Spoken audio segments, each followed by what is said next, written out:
أعوذ بالله من الشيطان الرجيم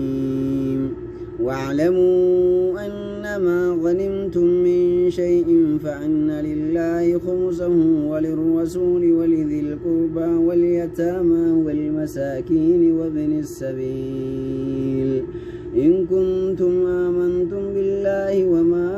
أنزلنا على عبدنا يوم الفرقان يوم التقى الجمعان والله على كل شيء قدير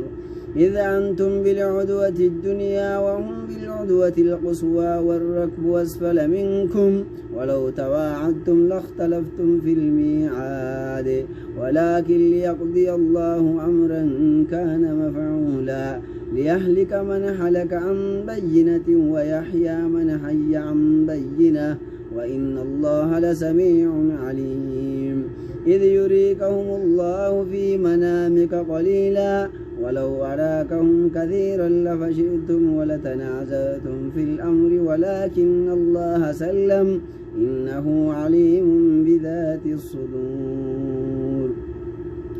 وإذ يريكموهم إذ التقيتم في